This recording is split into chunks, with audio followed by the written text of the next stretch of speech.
नमस्कार हजुरहरू सबैलाई स्वागत छ। आज चाहिँ म अकबरे खुर्सानी अनि लसुन अदुवा र कागतीको रस मिसाएको अचार बनाउन गइरहेको छु। त्यसको लागि चाहिँ मैले यो तोरीको तेल, हाम्रो चाहिँ आफ्नै घरमा पेलेको तेल हो। तोरीको तेल तताएर त्यसमा मेथी, जिरा, पानजिरा, कालो जिरा राखेँ। त्यो रातो भएपछि मैले चाहिँ लसुन केलाएर राखेको छु। एक पावाभन्दा अलिक धेरै छ। एक पावा जति लसुन राखेर सुरुमा यो लसुनलाई चाहिँ म रातो हुने गरी भुट्छु। लसुनको त्यो काँचो स्मेल, काँचो बास्ना हराउन्जेलसम्म यसलाई सानो आगो बनाएर भुट्दैछु।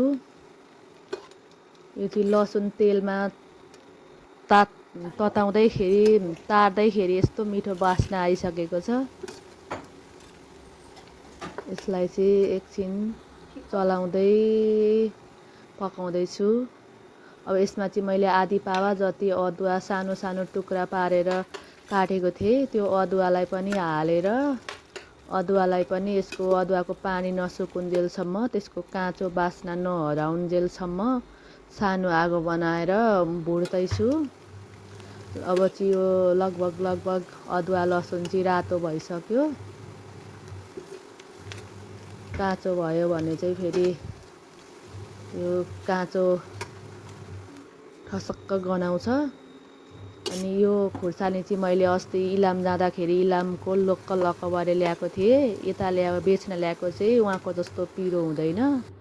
त्यो अकबरे चाहिँ अलिक ठुलो ठुलो भएकोले मैले 2 टुक्रा बनाएर काटेँ।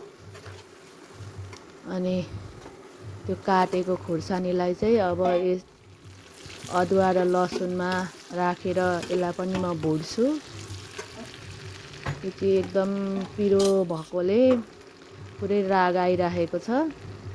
यसमा मैले अलिकति बेसार राखेर राम्ररी चलाउँदैछु। ठुलो आगो बनायो भने चाहिँ डर छ, त्यही भएर सानो आगोमा पकाउँदैछु। अब यसमा चाहिँ मैले नुन राखेँ। नुन चाहिँ मैले अलिक धेरै नै राख्छु, किनकि मैले भरे यसमा कागती पनि निचोरेर राख्ने भएको हुनाले धेरै नुन राखेको। हजुरहरूले कागतीको रस नराखिकन पनि यत्तिकै पनि अचार बनाउन सक्नुहुन्छ। कागतीको रस राखेपछि चाहिँ अमिलो हालेपछि चाहिँ नुन अलिक धेरै नै हाल्नुपर्ने हुन्छ। अमिलोले नुनलाई काट्छ। अब यसलाई मैले चाहिँ छोपेर एकछिन पकाउँछु। अब यो चाहिँ पाकिसक्यो। अब यसलाई चलाउँदैछु म। यो खुर्सानीकोमा भएको अलिअलि पानी पनि सुकिसकेको छ।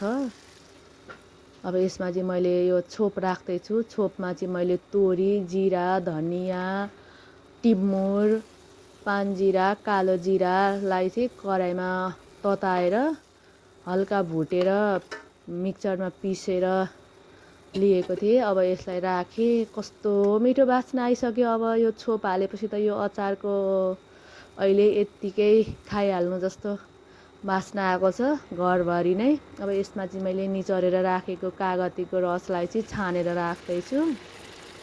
मैले चाहिँ यो आधी केजी अकबरे थियो। यसमा चाहिँ 15-20 वटा कागती निचोरेर त्यसको रस राखेको छु। अब यो रस अलिक सुकुन्जेलसम्म पकाउँछु म। ग्यास चाहिँ सानै नै बनाएर, ठुलो बनायो भने फेरि टाँसिन्छ। यसलाई छोपेर पकाउँछु म।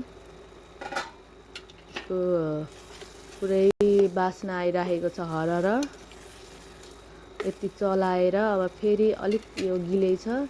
यसलाई हल्का सुक्नको लागि एकछिन फेरि पकाउनलाई छोडिदिँदैछु। अब चाहिँ लगभग यो अचार पाकिसक्यो।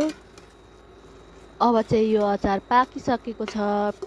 हजुरहरूले पनि यसै गरी अचार बनाएर खानासँग खान सक्नुहुन्छ। खानासँग, रोटीसँग। अरू बेला त्यत्तिकै नर्मल त यो अचार अत्याधिक पिरो हुने भएकोले खान सकिँदैन। धन्यवाद।